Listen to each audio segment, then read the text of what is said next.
¿Qué tal, amigos? Bienvenidos a una emisión más del programa Ante la Ley, programa que llega a ustedes gracias a la colaboración de la Alianza para la Excelencia Académica APEA.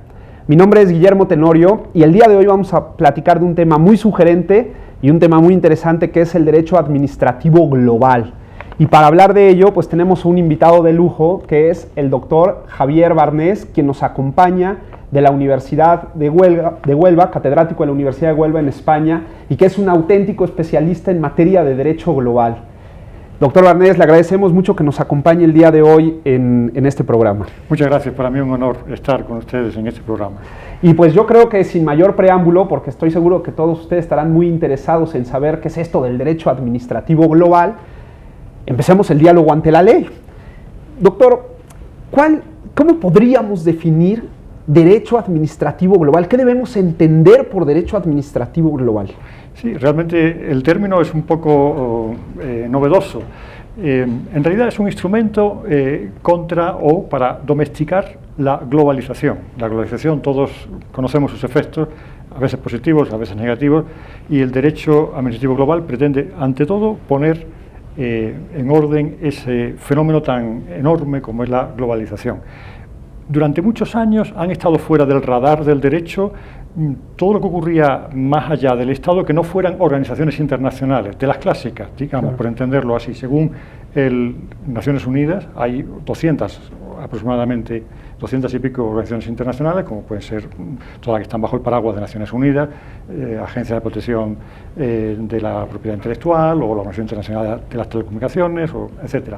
Pero el radar de pronto ha advertido que existen más de 2.000 organizaciones públicas, privadas o mixtas que actúan con medios formales o informales en ese espacio exterior que hay más allá del Estado y que es necesario domesticar, es necesario someter a derecho. Ese es el motivo por el cual nace el derecho administrativo global. ¿Por qué se llama administrativo y no internacional, por ejemplo? Claro, es la primera pregunta que todos nos hacemos. O de las organizaciones que andan ahí flotando. Exactamente, ¿no? Claro. Se llama administrativo porque se ha comprobado o se ha apreciado que la mayor parte de las actividades que esas organizaciones realizan tienen naturaleza administrativa, son materialmente administrativas. Lo es, por ejemplo, la sanción que impone el Consejo de Seguridad de Naciones Unidas en el programa de sanciones cuando pretende, por ejemplo, imponer sanciones económicas a un determinado régimen político y a determinadas personas. Allí, evidentemente, tiene naturaleza administrativa, pero también lo es la de la Organización Privada para la Estandarización,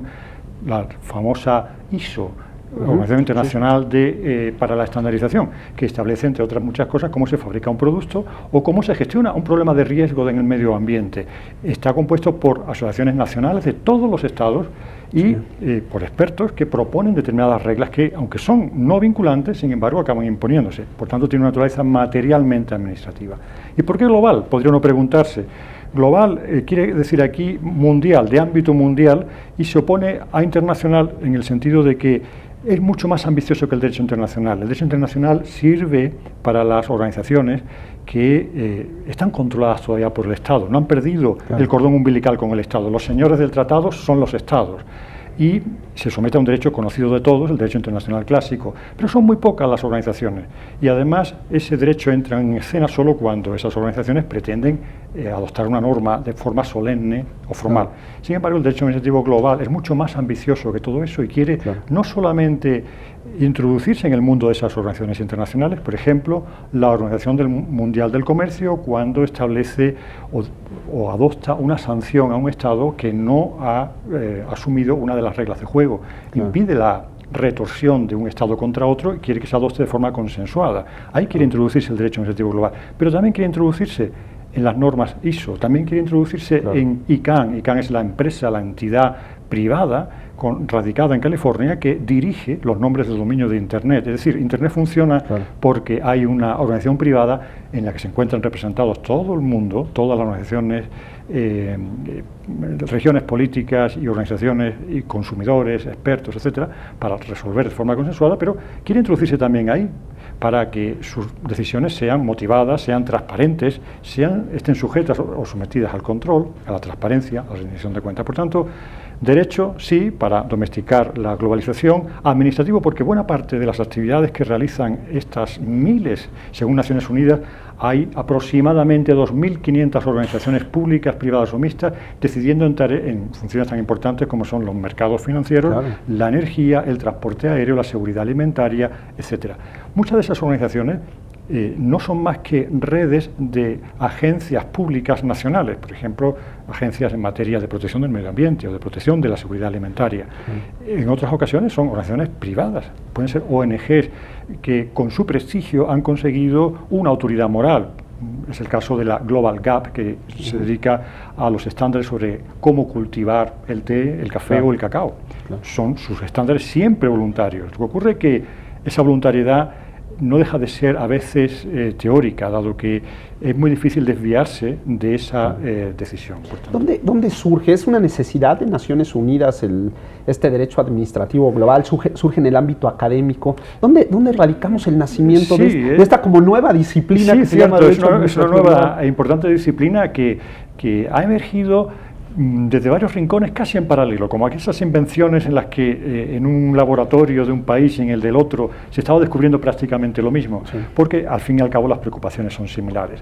Lo que es común a todos los estados, a los consumidores, a los ciudadanos de a pie, de todo el mundo, es que el radar, que antes no veía nada más que organizaciones internacionales, muy pocas, ahora ha descubierto toda una fauna de organizaciones. Claro. Por tanto, surge en el ámbito académico por iniciativa de universidades como la Universidad de Nueva York, que es una de las que ha liderado el proyecto. Ahora que preparaba la entrevista me di cuenta que la Universidad de Nueva York tiene un importante portal trabajo desde hace unos años, en la década de los 2000, pero también en otros países latinoamericanos, también europeos, en España, en Italia o en Alemania, con diversos nombres.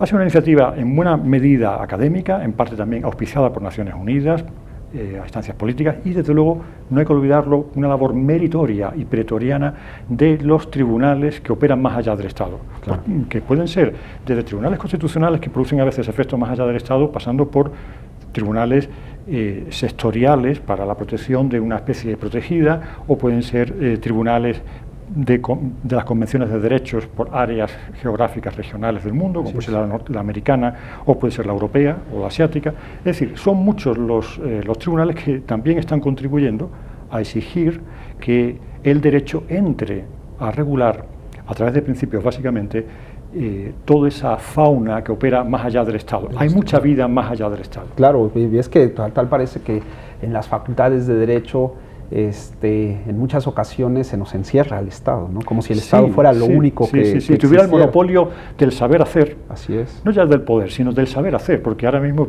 si se produce una epidemia de gripe, o queremos tener seguridad de que ese alimento fabricado en China, por poner un ejemplo, que viene a México, tiene seguridad, es seguro alimentariamente hablando, necesitamos Hay un concepto que se relaciona mucho con el derecho administrativo global, que es la gobernanza global. Sí. ¿Iría por el mismo sentido? Eso es una pregunta muy oportuna, porque gobernanza global es lo que sigue la globalización. Globalización, sobre lo que se ha discutido infinitamente, nosotros podríamos admitir que en buena medida es un hecho que nos viene dado. Es una interdependencia, una interdependencia social, movimientos migratorios, poblacionales, es desde luego económica. Ahí están los mercados financieros, está el comercio internacional, está el comercio electrónico, por ejemplo, es una interdependencia medioambiental, los daños medioambientales, la atmósfera, los daños a la contaminación de los ríos, no se detienen las fronteras nacionales. Y es también una interdependencia informativa, porque ningún Estado, por poderoso que sea, lo sabe todo, ni puede por sí mismo saberlo todo. Saberlo todo. Y por tanto hay que distribuir la tarea. Y la gobernanza global, con las nuevas formas de colaboración, esa es una de las claves de la gobernanza global, requiere de un derecho que también se base en los mismos principios. Y es ahí donde aparece el derecho administrativo global, que en realidad está en buena medida basado en la idea de cooperación, claro, y en los principios generales, ¿no? Hay un tema que se ha puesto muy de moda, sobre todo en los últimos años, que es el tema de los derechos humanos. Sí. Y la internacionalización de los derechos humanos. Cada vez vemos más presentes a tribunales internacionales fallando en materia de derechos humanos. Sí. De alguna manera, esta tendencia de protección internacional de los derechos humanos ¿Ha movido también el tema del derecho administrativo? Sin duda, van íntimamente relacionados, debieran ir íntimamente relacionados, porque la universalización de los derechos humanos y sobre todo de los instrumentos de protección lleva aparejada también la protección del ciudadano más allá del Estado. Por tanto, no es solo que se generalicen esos derechos humanos, sino que en el comercio internacional, en el gobierno, en la gobernanza global, son necesarios esos derechos fundamentales como fundamento, o derechos humanos como fundamento o base de todo el derecho administrativo global, que de otra forma sería una simple técnica. Seríamos simplemente ingenieros. Claro. Es decir, si cuando nos preocupamos por una epidemia, un problema de salud pública que es mundial, solamente vemos cuestiones de técnica y no vemos derechos humanos, no vemos al ser humano detrás, obviamente seremos ingenieros sociales, pero no seremos juristas. Claro. Creo que es importante hacer esa observación.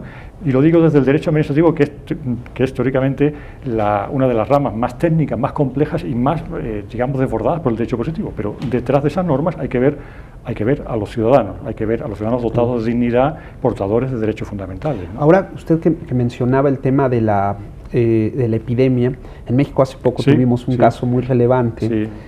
Yo estaba entonces cuando se inició. Le tocó. Y es muy curioso ver cómo las decisiones de gobierno no se toman en solitario, como si el Estado fuera el último. Hay un protocolo de la Organización Mundial de Salud para estos casos. Sí, claro. Esto tiene que ver con el derecho administrativo. Tiene que ver con el derecho administrativo global. Eso son decisiones de derecho administrativo global. Lo que ocurre es que el derecho administrativo global hay que entenderlo como un proyecto que pretende y que aspira a racionalizar, de nuevo, a domesticar la globalización, en este caso de la sanidad pública. Es una especie, como ocurre siempre con el derecho y la realidad, es un proceso constante de caza y captura. Claro. La sociedad evoluciona, la economía también, la vida cultural, política, etcétera, se presentan problemas nuevos y el derecho tiene que dar respuesta a ellos. Esto es lo que ha ocurrido con el derecho administrativo global y con la salud pública, en este caso el famoso de la epidemia del año 2009, si no recuerdo mal. Así es. Efectivamente, es una respuesta del derecho administrativo global, pero fue una respuesta, es un ejemplo, podemos sacar aquí ejemplos positivos, ejemplos negativos, un ejemplo negativo de cómo no se hicieron bien las cosas. El Estado tiene un papel importante. Sí. A veces se piensa que el derecho administrativo global o la globalización supone la desaparición del Estado, y no es cierto, porque el Estado forma parte, es actor principal de esa globalización, en unos casos más, en unos casos menos. Se trata de que sea en todos los casos, pero por lo tanto no desaparece en modo alguno. Y además, también podremos verlo luego, la globalización comienza en casa, es decir, exige hacer bien los deberes dentro de casa. ¿Qué ocurrió con el problema de la epidemia? Pues que faltaron mecanismos suficientes de transparencia en la toma de decisiones de la Organización Mundial de la Salud, escasa participación de algunos estados y problemas de organización interna, de conflicto de intereses. Claro. Es decir, obviamente se estaba resolviendo en la incertidumbre, no se sabía si era una epidemia grave, muy grave o gravísima. Así es. No se sabía, había que tomar medidas inmediatamente, igual que cuando el volcán islandés o el chileno entra en erupción. ¿Qué se puede hacer? Luego se supo, por ejemplo, con el volcán islandés, que se tomaron medidas excesivamente prudentes, pero el principio de prudencial lo hizo así aconsejable.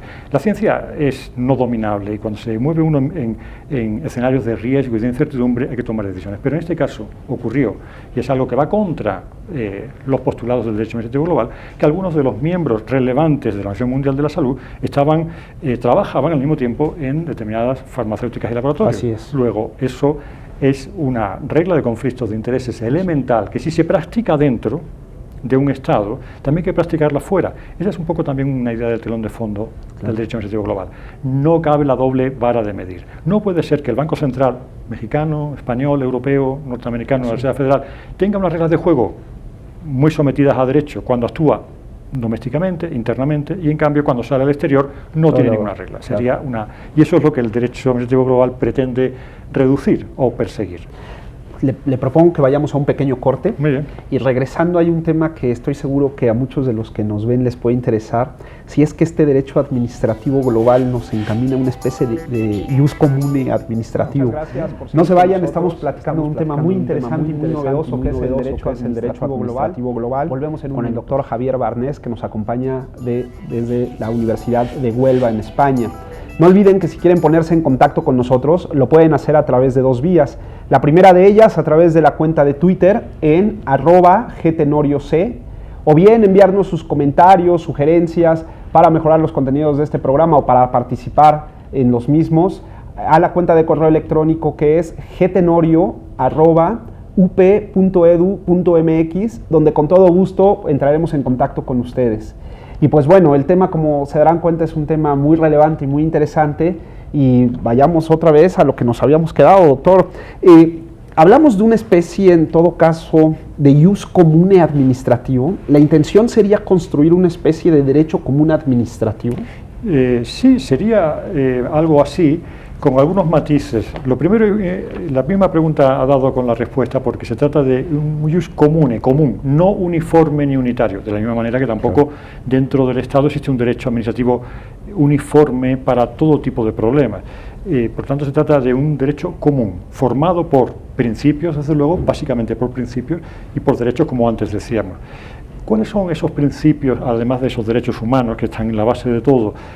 Está la transparencia en la toma de decisiones, la representatividad, si por ejemplo en una asociación que ha de autorregularse y establecer las normas a nivel americano o a nivel europeo de cómo se presta el servicio de la abogacía, y en régimen de autorregulación esa asociación ha de establecer algunos estándares de conducta, es lógico esperar que esté suficientemente bien representada esa asociación, de modo que no estén solamente los grandes despachos, sino también esté, digamos, el abogado de a pie, y estén todos para la mejor protección del consumidor, para que no sea eso una forma de escape de la competencia. Está el principio también de participación, es decir, es necesario que participen todos los afectados e interesados en la toma de decisiones cuando se van a adoptar decisiones relevantes, sea en materia financiera, económica, de protección del medio ambiente, de salud pública o del tipo que sea. En la participación no es solamente el ciudadano de a pie que ha de participar, el público, sino también los expertos y sobre todo las distintas administraciones y organizaciones o agencias nacionales en la toma de decisiones. Es la motivación, lo que dicen los norteamericanos, dar razones. Nosotros en nuestro derecho hablamos siempre de motivar, explicar, justificar por qué se toma esa decisión en otra, y es desde luego el control y la rendición de cuentas. El ius comune recuerda un poco a si se produce realmente, estamos llegando a un nuevo ius naturalismo o no. En realidad, cuando hablamos de principios y valores y derechos humanos, en cierto modo estamos hablando de derechos que son inherentes al ser humano, eso es obvio.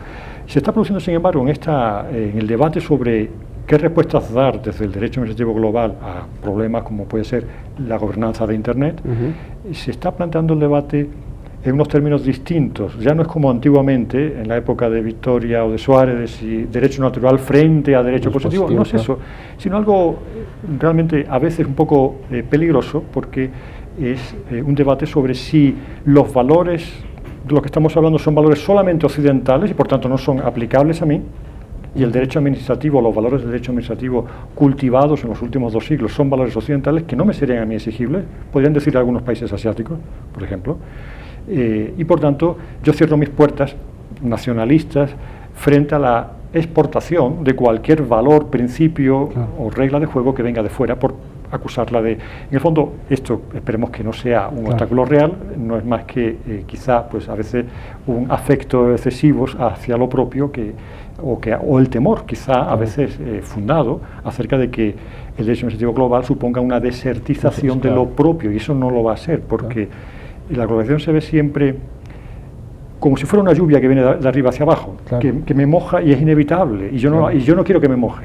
Y no vemos que somos nosotros los que estamos provocando la lluvia y que la cascada la hemos organizado nosotros a lo mejor, y hemos participado activamente. Ahí existen grandes detractores, sobre todo aquellos que siguen considerando a la soberanía como ese concepto en el cual el Estado es impermeable prácticamente a todo lo que venga de fuera, ¿no? El Estado toma decisiones, el Estado tiene jurisdicción sobre su territorio, el Estado es inamovible en cuanto a sus decisiones respecto de sí mismo por otros agentes externos.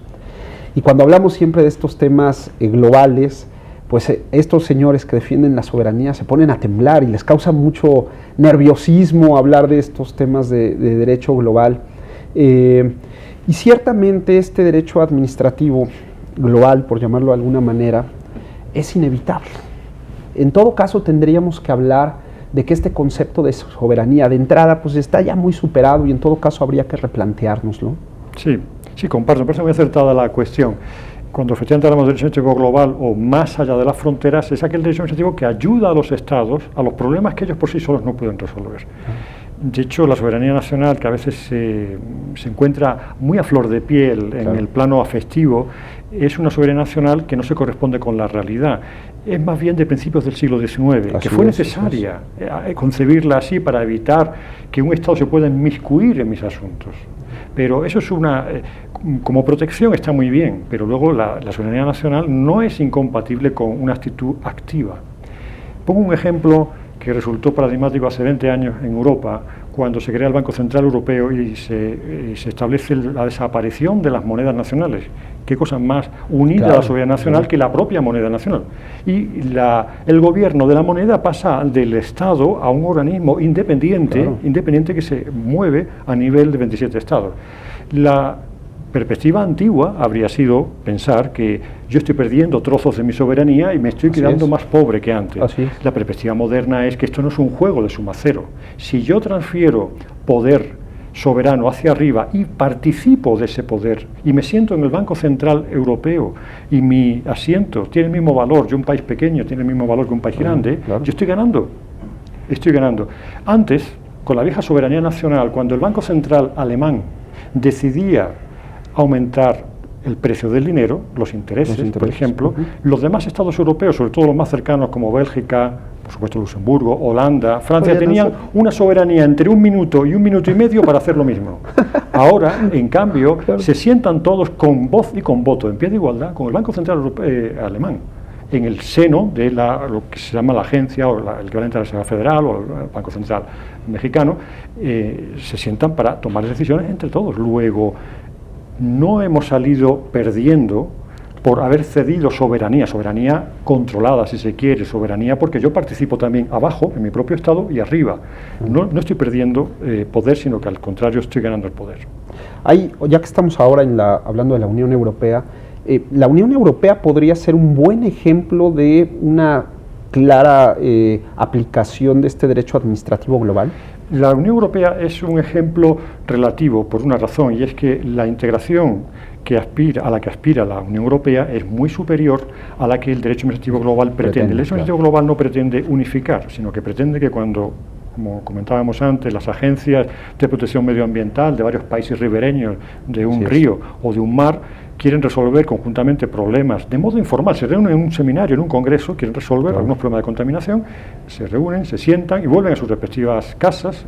Las administraciones hacen todos los días las maletas, vuelven a sus respectivas casas y le dicen a su legislador y a su administración y a su gobierno que se han intercambiado algunas experiencias y que han acordado adoptar esas decisiones. Esto no está regido por el derecho internacional, son decisiones sumamente informales. Por tanto, el derecho administrativo global no pretende ese nivel de integración, aunque efectivamente el derecho comunitario europeo podría ser en muy buena medida ejemplo en bastantes aspectos. Por ejemplo, en el derecho administrativo europeo, que es el derecho comunitario, es esencialmente derecho administrativo, casi todas las categorías clásicas del derecho administrativo se han refractado un poco, se han matizado en la conciencia de que el derecho administrativo ya no es estadocéntrico.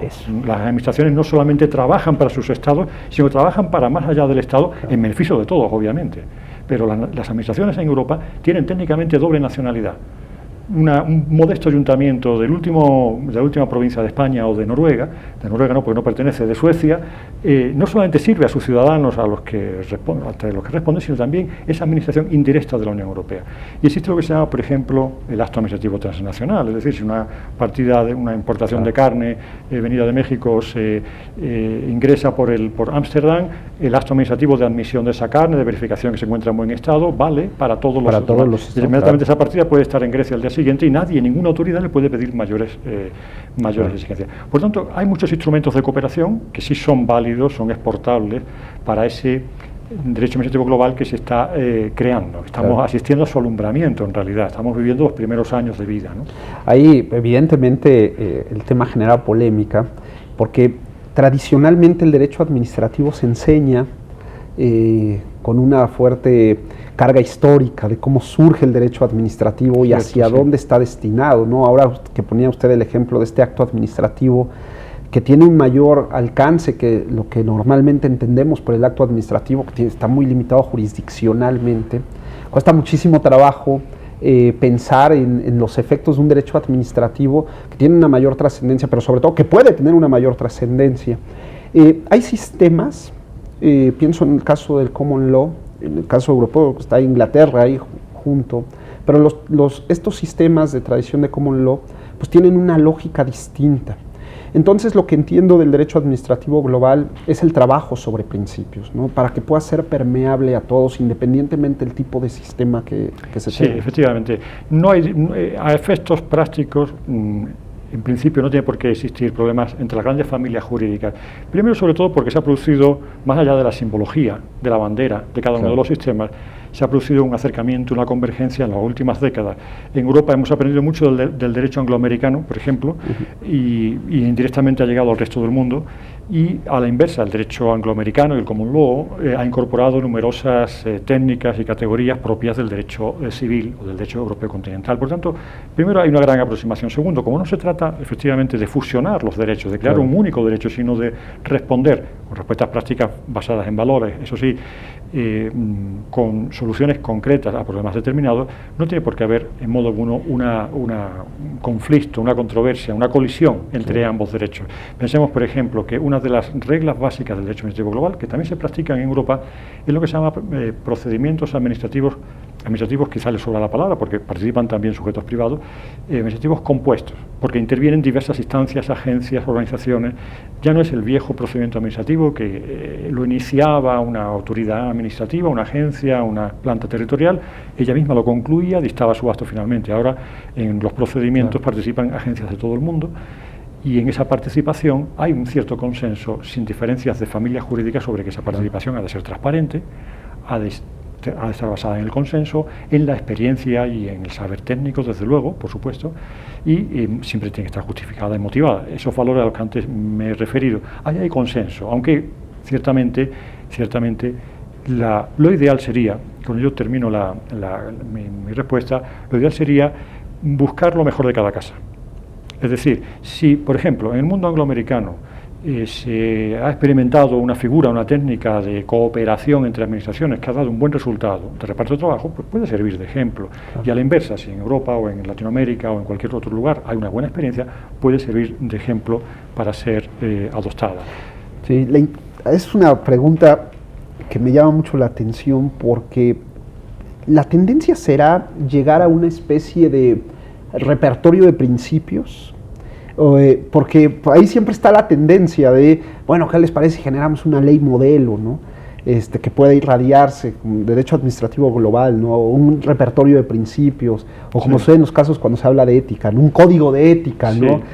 Hombre, no tiene mucha una ejecución inmediata, pero pues hay que observar, o que no tengo nadie que me exija su cumplimiento, pero pues hay que observar. La intención del derecho administrativo global será culminar en este tipo de ejercicios jurídicos. Probablemente esa sea una de sus evoluciones, ya lo está haciendo, de hecho. Digamos que cada principio o cada gran valor que quiere pasar a ese lugar especial de la codificación tiene que ganárselo a pulso, tiene que demostrar de alguna forma su éxito y cómo ha sido aceptado. En ese sentido, con el tiempo sí se irá creando, si no un código formalizado, puede ser un código virtual, de una parte con carácter general, es decir, no se discute hoy que toda organización, por informal que sea, esa asociación privada de abogados que se reúnen para establecer sus estándares de conducta, esa asociación internacional de estandarización, cuyos estándares no son obligatorios, es decir, por informal y no vinculante que sea, ha de llevar a cabo, ha de implementar esos grandes principios. Por tanto, en ese sentido, hay poca discusión sobre que poco a poco se van, siempre con los derechos humanos detrás y debajo y fundamentándolo todo, se van a ir poco a poco agrandando pero al mismo tiempo se observa también una cierta tendencia que no se considera negativa hacia una cierta fragmentación. No fragmentación de valores, pero sí fragmentación de respuestas específicas y concretas. Es decir, no es lo mismo moverse en sectores de riesgo o de incertidumbre, como pueden ser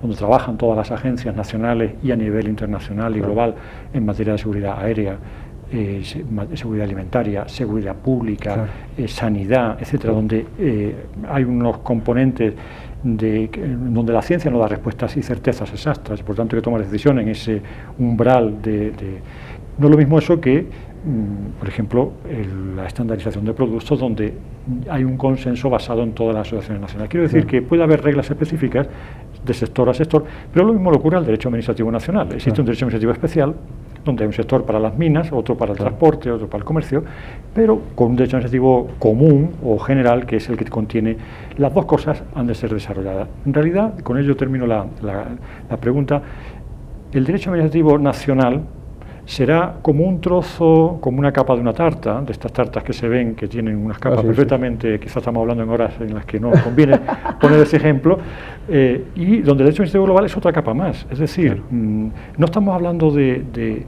compartimentos estancos.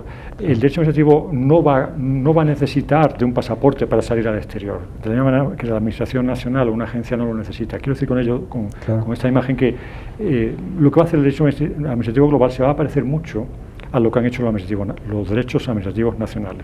Lo que ocurre sencillamente es que el derecho administrativo nacional por sí mismo no llega a muchas cosas. No puede responder a las demandas de los ciudadanos, necesita de la colaboración de otros. Y cuando hablamos de los tribunales administrativos, que de alguna u otra manera están condicionados, están obligados a responder o fallar en términos de lo que la ley les indica y no tienen mayor margen de movilidad, imagino que esto también será un cambio de paradigma, o sea, la incorporación de un derecho administrativo global en los que a la luz de justamente ese derecho administrativo global puedan tener una serie de principios más allá de la ley. También imagino que será toda una agenda del derecho administrativo global, ¿no? Sí, sin duda. Para permear, ¿no? Claro. El derecho administrativo global, bien hecho, va a hacer mejores estados. En lugar de hacerlos más pequeños, como pueden temerse muchos, que van a desaparecer poco o menos, como fruto o consecuencia de la globalización, en realidad no es así, ni tiene por qué serlo, en modo alguno. O sea, que los tribunales administrativos internos, de lo que se han de ocupar, y cada vez más, es de cómo las administraciones nacionales y organizaciones privadas nacionales, internas, que participan en tareas regulatorias, por ejemplo, la Asociación de Abogados a nivel de un Estado, o la organización que trabaja por los estándares de fabricación de un producto o de prestación de un servicio a nivel interno, esas han también de practicar los mismos principios del derecho administrativo global, aunque no estén exigidos en su propio Estado. Dicho de otra manera, la globalización comienza en casa y los Estados podrían cometer un error, que sería creer o pensar que la globalización viene, como decíamos antes, como lluvia desde arriba y sobre la que ellos no tienen nada que hacer. Y ellos tienen mucho que hacer, porque cuando el Banco Central mexicano, igual que el español, va a Basilea, en la ciudad suiza, donde se reúnen privadamente, en la sede de un banco comercial privado, desde el año 73, para discutir, intercambiar experiencias y adoptar medidas comunes sobre la supervisión bancaria de todo el mundo, cuando se produce eso, México, España o Estados Unidos o cualquier país que va a asistir a esa reunión, antes ha debido de practicar ya, llevar bajo el brazo la decisión consensuada de su propia industria financiera. Ha debido de discutir con sus consumidores y usuarios muchas de las medidas que va a negociar o que va a discutir arriba. Es decir, lo que se llama la fase ascendente del derecho administrativo global. Luego vendrá la fase descendente, pero en la fase ascendente tiene un gran papel cada Estado que cumplir. Y ahí los tribunales administrativos podrán hacer muchas cosas, porque no pueden mirar hacia otro lado cuando se trata de tomar decisiones que luego van a tener una relevancia para el propio país. Es correcto. Le propongo que vayamos a un corte y, regresando del mismo, platiquemos de estos principios que orientan al derecho administrativo global. No se vayan, estamos platicando de un tema muy interesante que es el derecho administrativo global, y está con nosotros el doctor Javier Barnés, catedrático de la Universidad de Huelva, España, para platicar de ese tema. Y pues bueno, este último bloque lo quiero centrar en estos modelos básicos de construcción de un derecho administrativo global, y platicar también del tema de transparencia y rendición de cuentas, que es un tema muy interesante. ¿Cuáles serían estos modelos básicos para construir un modelo de derecho administrativo global? Sí. Quizá si empezamos por la segunda parte entenderíamos mejor la respuesta a la primera. Vayamos. Si miramos a la transparencia y a la rendición de cuentas, que son temas absolutamente claves en un ordenamiento interno y más aún fuera de nuestras fronteras, tendríamos que apreciar que nos encontramos con un problema completamente nuevo. Los radares, el sonar ha descubierto un problema completamente nuevo, porque en el derecho internacional clásico los mecanismos de transparencia y de control estaban establecidos en una especie de distribución de roles o de tareas. Cuando se firmaba un tratado y cuando desde esa organización internacional se aprobaba por consenso una norma, esa norma debía ser ratificada en el propio Estado. Existía un proceso legislativo y un proceso administrativo a través del cual se verificaba el control de esa norma. Eso no va a existir ya, o no está existiendo ya desde hace décadas en muchos aspectos, sobre todo cuando se producen decisiones a través de organizaciones informales. Cuando la ICANN, que es la que gobierna la gobernanza técnica de Internet, establece cuáles son los sufijos que se pueden tener .edu.com o cómo se gobierna, cómo conseguir que un correo electrónico llegue de un sitio a otro, las decisiones que toma no pasan por ese doble proceso al que sí seguía el derecho internacional. Por tanto, es necesario establecer otros mecanismos diferentes. ¿Qué está ocurriendo? Pues está ocurriendo a dos niveles diferentes. La respuesta se está dando en dos planos. En primer lugar, en el mismo plano internacional. Estas organizaciones, como la ICANN, con sede en California, que es una entidad privada, o puede ser las normas ISO, como antes hemos dicho, o el Comité de Basilea, quieren ganarse la autoridad ante el resto del mundo, porque son conscientes de que sus decisiones, si no son transparentes y si no son consensuadas, van a encontrarse con una gran disparidad de opiniones y también resistencia a su aplicación, y más si encima no toman decisiones acertadas. Claro. Por tanto, y además son decisiones que pueden ser sumamente injustas porque no han tenido en cuenta otros puntos de vista. Por consiguiente, esas mismas organizaciones están estableciendo ya mecanismos de control y de transparencia en su propio seno. El Banco Mundial es un ejemplo muy claro, estableció ya un panel de inspección importantísimo. Lo hizo la Organización Mundial del Comercio, que tiene una especie de panel o de órgano también de tribunal interno para revisar todas las decisiones, y eso que se toman por consenso. El ejemplo se podría multiplicar. Casi todas las organizaciones que empiezan a tener un cierto protagonismo más allá del Estado son conscientes de su poder y de que están bajo el punto de mira de los Estados, también de los consumidores y de los ciudadanos. Por tanto, están incorporando mecanismos de transparencia y de rendición de cuentas. Y junto a eso, los propios Estados también, en cuando empiezan a entender que la globalización no es algo que les viene como lluvia, sino que ellos participan y son agentes activos en ello, también están incorporando mecanismos de control. El ejemplo claro, positivo, además, de cómo el derecho administrativo global ha conquistado esferas que antes no poseía, es Basilea. Basilea, en los años 70 y 80, decidía, es decir, no nos engañemos, 18 bancos centrales del mundo, entre el que se encontraba también el mexicano, decidían cuáles eran las reglas de juego para toda la banca mundial, sin mayor consenso. Era voluntario, en teoría, pero hasta seguido el Banco Mundial, el Fondo Monetario Internacional, no hacía un solo préstamo si un Estado no incorporaba previamente esos estándares. Luego no era tan voluntario. Claro. Se ha conquistado, sin embargo, que se ha cambiado por completo el punto de mira y se ha conseguido que se incorporen mecanismos y principios de derecho administrativo global. Okay. Y de forma que, por consenso, aunque no estén presentes todos los bancos centrales del mundo en Basilea, sin embargo, se abren varias rondas de participación a nivel de todos los estados, antes y después de las reuniones sucesivas que se van gestando en Basilea. Es un proceso muchísimo más lento, se llama glaciar en realidad, claro, por la velocidad que lleva, pero al final se obtienen reglas muchísimo más depuradas, muchísimo más aceptadas, aunque tarde más tiempo en producirse. Es decir, la participación, claro, ha sido muy activa. Y vuelvo a la pregunta primera, ¿cuáles son los modelos? Se están ensayando modelos según los sectores de que se trate. No, claro, son todos iguales. Por ejemplo, el sector financiero, que lamentablemente vivimos en una situación de graves dificultades, tiene unos mecanismos que no son exactamente iguales que los que puedan tener, por ejemplo, la prestación de servicios a nivel supraestatal o el comercio electrónico o el, claro, comercio internacional. Por tanto, son diferentes, aunque en realidad en una primera etapa del derecho administrativo global, que es todavía en la que estamos, se ha puesto mucho el acento en la rendición de cuentas y en el control, y de hecho los grandes principios a los que antes hacíamos referencia, en realidad todos responden al control y la rendición de cuentas. La transparencia no es más que una forma de control. Hagamos de cristal a la organización que va a tomar decisiones.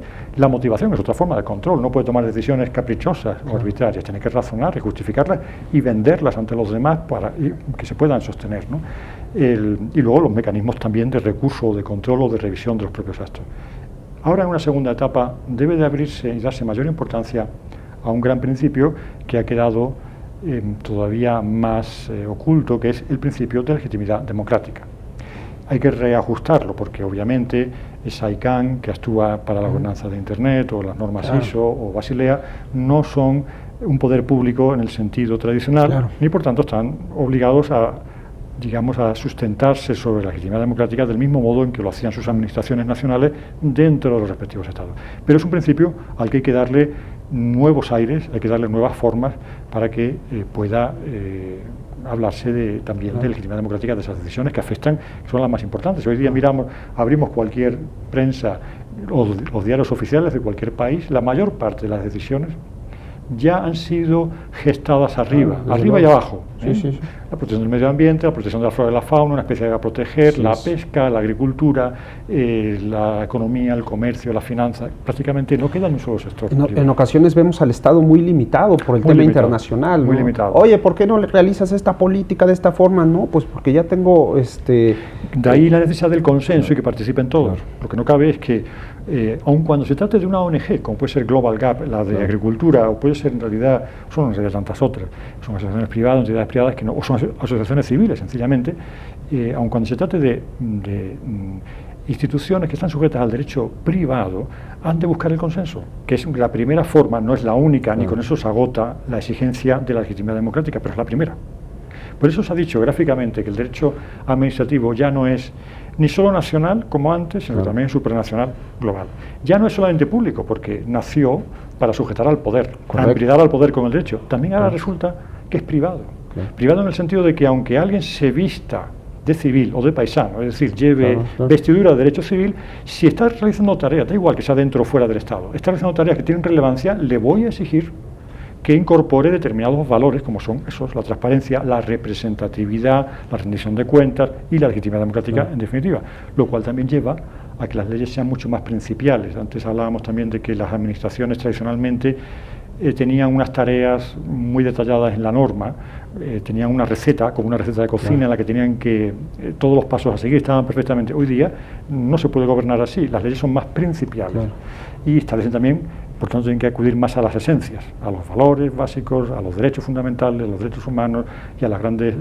pues esto también, en definitiva, es trasladable a las organizaciones privadas que participan bien en la prestación de servicios públicos de interés general, pensemos en las telefónicas, pensemos en las energías, pensemos dentro o fuera del Estado, como también a otras instituciones privadas que participan realmente en la cadena regulatoria, como puede ser esa ONG que con carácter voluntario, pero eso sí, con gran prestigio y además con el apoyo de muchos científicos, establece o propone cómo cultivar el té o el cacao o tal o cual cultivo. Pues tiene, en la medida en que eso tiene importancia, no es vender un helado, estamos hablando de una actividad que tiene una mayor relevancia y está participando en la cadena regulatoria, tiene que incorporar esos principios. Veo que el derecho administrativo no solamente deja de ser lo que concebíamos antes, sino que se vuelve menos vertical y más horizontal. Así es. Y es muy curioso cuando hablamos de estos principios, y ponemos el caso de la transparencia, que en muchas decisiones de gobierno corporativo, que uno podría pensar, bueno, y esa empresa que le tendría que valer un comino lo que pase en todos lados, él toma sus decisiones porque es una entidad privada, pero todo lo contrario, veo que también, al menos desde la óptica del derecho administrativo global, por el efecto de las decisiones y el efecto de las acciones que tenga esta empresa, pues se tiene que someter a una serie de principios y no solamente el ámbito de lo público, sino también otras entidades privadas se lo pueden exigir. Claro. Porque hemos pasado de efectivamente, es muy oportuno además el ejemplo de la gobernanza corporativa y el acceso a la información, la transparencia, porque hemos pasado de una etapa en la que la administración era la que lo hacía todo, era una administración que veía en el ciudadano un particular, se decía un particular, término que yo creo que habría que abolir por completo. Hemos pasado en definitiva de hace 200 años de un súbdito ante el poder a un ciudadano mudo, mero destinatario de las políticas públicas, luego a un ciudadano un poco más activo, dotado de dignidad y por tanto ya algo mucho más serio, pero todavía el último paso del que estamos dando ahora es un ciudadano activo, dotado de dignidad humana, que es lo más grande y es la síntesis de todos los derechos, pero activo y corresponsable. O sea, el sujeto activo ya no es el sujeto que es agredido por el Estado porque yo quiero crear una empresa y no me deja o me pone límites o me impone impuestos o me dice que no tengo libertad de horarios comerciales y lo veo siempre en clave de defensa, es también muy importante, un ciudadano corresponsable que participa, que es codecide de alguna manera, que es corresponsable de la política regulatoria. Una empresa a través de su gobierno corporativo puede hacer muchas cosas que un gobierno no podría hacer. Así es. Y máxime si se mueve esa empresa o esa entidad privada, se mueve en ámbitos de interés general, que cada época sean diferentes. Hace 15 años Internet no era de interés general, era una cosa prácticamente desconocida. Claro. Y bueno, y en cambio el interés general era en el siglo XVIII el textil, y los estados decían que el textil había que comprarlo de los propios productores, no de los productores ajenos. Bueno, el Estado y la sociedad y la historia cambia, pero aquello que se considera de interés general reclama también un comportamiento corresponsable del sujeto privado, ¿no? Imagino que desde el ámbito de la cátedra universitaria esto supone también un nuevo desafío para la enseñanza del derecho, sobre todo la enseñanza del derecho administrativo. Yo estoy seguro que muchas personas que nos miran, estoy seguro que son profesores de derecho administrativo y estarán un poco preocupados, ¿no? Una nueva tendencia que es poco conocida, pero que es muy clara, ¿no? Visto desde la realidad es muy clara que se está dando y que hay que entrarle de lleno y sobre todo enseñar a las nuevas generaciones que esta tendencia existe y tendremos que enseñarles cómo lidiar con ella, ¿no? ¿Qué variaciones desde la cátedra universitaria usted consideraría representativas para enseñar esta nueva forma de derecho, incorporar, no sé, una metodología del caso o traer ejemplos internacionales para que el alumno pueda aprenderlos? Sí, es una cuestión difícil, pero afortunadamente ya hay respuestas, ya se están ensayando respuestas.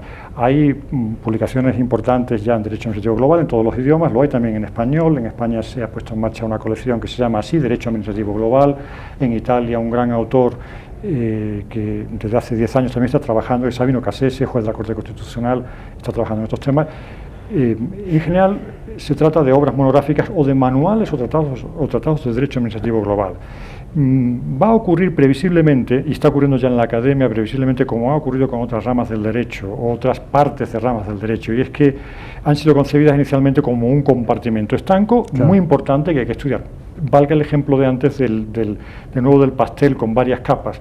Pues uno tendría que explicar en la academia, en la universidad, el derecho administrativo nacional, el derecho administrativo suprarregional en su caso. En el caso de Europa tienes que explicar siempre el derecho europeo, aquí pues habrá que explicar también el derecho por la integración del tratado, etcétera. Y luego el derecho administrativo global. Esa sería, digamos, la forma más fácil de acercarse al fenómeno, quizá todavía menos madura, porque valga la imagen, ese pastel con varias capas, como consecuencia del paso del tiempo, del calor, se va a fundir. Claro. Y por tanto yo cuando explico el acto administrativo, el procedimiento administrativo, el control, que no es solamente judicial, el judicial es el último, es el quirófano, pero antes hay que establecer otros muchos controles, el acceso a la información es uno de ellos, es necesario que yo lo estudie linealmente, verticalmente, horizontalmente, en todos sus amplios... Más de corte ecosistémico. Claro, es un ecosistema. Eso es, con una interrelación absoluta. Esa será la forma más madura de entender el fenómeno. Probablemente eso requiera un cierto tiempo para la academia y también para los prácticos del derecho administrativo global, que cada vez empiezan a ser más personas que se forman en las escuelas, en las universidades, con una formación de derecho administrativo muy sólida, y también de derecho internacional, para poder llevar a la práctica todos esos fenómenos. ¿Habrá algún contra del derecho administrativo global? Siempre hay pros y contras. Claro. Tiene los contras que de alguna manera hemos intentado orillar cada vez que hablábamos de la parte positiva. El primer contra es entender que la globalización es un fenómeno ajeno en el que yo no participo y por tanto me resisto a cualquier cosa que pueda venir de arriba. Es decir, encerrarme en mi propia frontera. Eso es suicidio, pero esa es el derecho administrativo global podría, si no consigue ser eso, si no consigue ser derecho administrativo global, es decir, no es un derecho con esos valores a los que hemos hecho referencia, lo que haría sería entonces es exportar pura técnica, falta de valores, falta de principios y falta de respeto a los derechos. Podría volverse un derecho muy abusivo, impositivo. Igual que un derecho administrativo de un Estado no democrático. Por poner ejemplos lejanos que a nadie nos puedan molestar, los derechos administrativos de la Europa del Este antes de la caída del muro, antes del año 1989.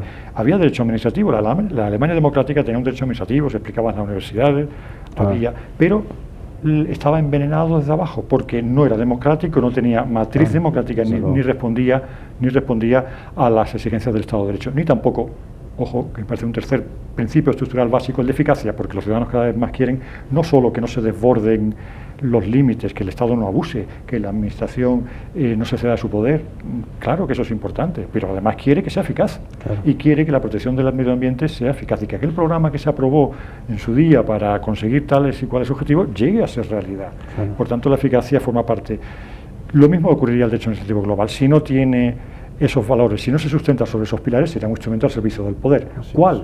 Pues sería una mezcla de redes de poder públicas y privadas, desde grandes ONGs que se convertirían en meros lobbies en vez de ser una ONG. Serían agencias de países más poderosos que impondrían sus criterios frente a los demás, porque de esa forma también establecen sus reglas de comercio. Si yo digo cómo se fabrica un producto y lo que digo yo es lo que se impone, pues lógicamente estoy beneficiando a mi industria. Claro, en cambio, si a través de una ONG, una asociación, perdón, en este caso, como es la ISO, la famosa ISO, que establece los estándares de producción, se establecen criterios consensuados y comunes, claro, el propio fabricante está contento porque tiene estándares técnicos conocidos y puede realizar una inversión. Claro. El consumidor también, que no tiene un aparato diferente para cada cosa. Claro. Por poner un ejemplo muy sencillo, ¿no? Claro, por tanto, claro que tiene sus riesgos, los tiene, y muchos, pero como todo, toda rama del derecho, en particular la del derecho público, puede ser utilizada, sí, al servicio del poder o al servicio del ciudadano. Así es, pues podríamos seguir platicando mucho tiempo del tema y seguramente en el futuro tendremos que ver cómo va evolucionando este asunto del derecho administrativo global. El tiempo es muy ingrato, se nos acabó y le quiero dar las gracias por acompañarnos en una emisión más de este programa Ante la Ley. Y a todos ustedes les agradecemos que nos hayan acompañado en este programa y nos vemos en una próxima emisión del programa Ante la Ley. Muchas gracias.